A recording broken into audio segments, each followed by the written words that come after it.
Good evening and welcome to Hudson Valley Week in Review, where we look back at the people, places, and issues making news in Ulster County and the region. I'm Amy Greene. We begin tonight in Stone Ridge, where this week Ulster County Executive Hein delivered the 2015 State of the County Address. Hein delivered his 7th annual speech at SUNY Ulster's Vanderlyn Hall, laying out his aggressive agenda for the new year. Here now some of the highlights from the County Executive's speech. Are we making things better?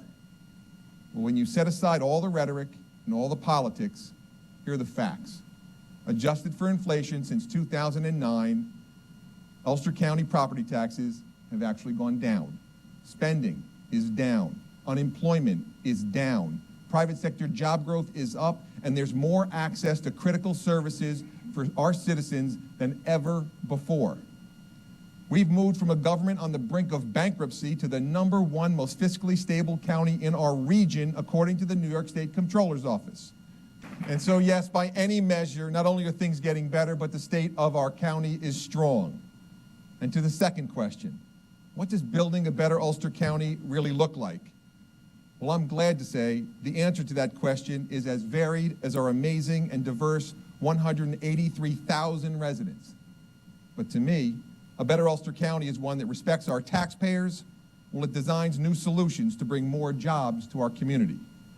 A better Ulster County is one that doesn't shy away from decades-old problems like crumbling infrastructure and instead focuses on innovative solutions.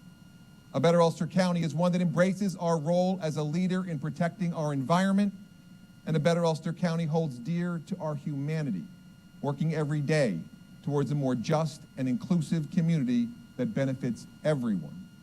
You see, a better Ulster County is about jobs, it's about taxes and infrastructure, it's about helping our neighbors in need, and it's about our environment. I'm pleased tonight to make a number of additional exciting announcements. Announcements that deliver real change, like charging stations, plug-in hybrids, and changes to our entire UCAT bus fleet. And because we're committed to real change, we as a government must also promote and support that change. So this year, we'll be installing electric car charging stations at virtually every public county facility. And to further promote their use, these charging stations, thank you.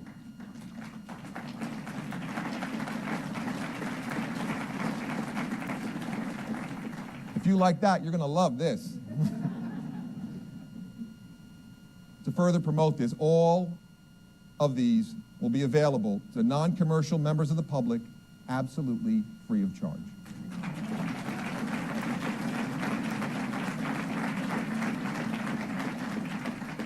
And since I'd like for at least some of the county's fleet to be able to use these charging stations too, each and every sedan we're planning to purchase this year will not only be a hybrid, they'll be plug-in hybrids as well. We will be transitioning immediately, not one, not two, but every single county bus from standard diesel fuel to biodiesel, significantly reducing our carbon emissions. With our Building a Better Ulster County initiative, we utilized $3.5 million and turned it into one-time revenue and leveraged over $10 million in critical infrastructure projects across Ulster County this year. This will allow us to take important steps towards turning around the local portion of this troubling national crisis before it's too late. It's $10 million in infrastructure work. That means we're not just going to patch roads, we're going to make them better. We're not just going to pave over old roads, we're going to repair them structurally and widen shoulders and make things safer for joggers, cyclists, and school children everywhere. And in addition to all this, we're expanding our bridge replacement program, solving complex and long-standing problems before there's a crisis. And since we're always looking to make things better, we're also overhauling the entire process by which we replace bridges in highly populated areas with large economic impact and limited detour options.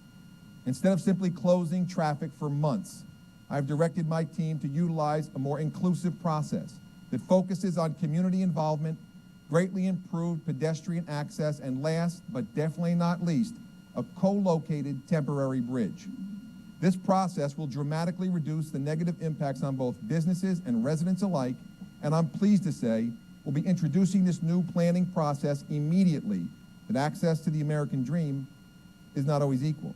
And for some, the hope of a better job, a better education, and a better way of life remains exactly that, only a dream.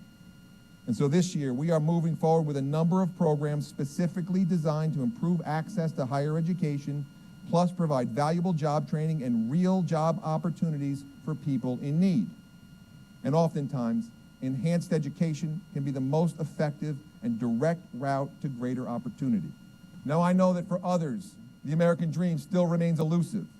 Even though Ulster County's unemployment numbers are down, and we're actually experiencing the longest period of continuous private sector job growth since the year 2000. For some, the recession has not ended. And so we must continue to design solutions that expand on the successes of initiatives like our Guaranteed Jobs program. And just to give you a glimpse into what the Guaranteed Jobs program meant, it was a cooperative pilot between county government, SUNY Ulster, BOCES, and our private sector. It was designed to recruit and train employees for jobs in our advanced manufacturing businesses. These are high-quality jobs that could completely change the trajectory of someone's life and help them and their families better participate in the American dream. Together, we have, as a community, have experienced many successes and, unfortunately, more than our fair share of challenges. But it is our resiliency that has always been our greatest strength. In the past, Ulster County was forced to completely reinvent itself after the catastrophic loss of IBM, and in many ways, we've now become more diversified and less vulnerable to the loss of any one employer. The proof of this diversity is found in the facts. As I said earlier, unemployment is down and our private sector job growth is some of the best in the state outside New York City.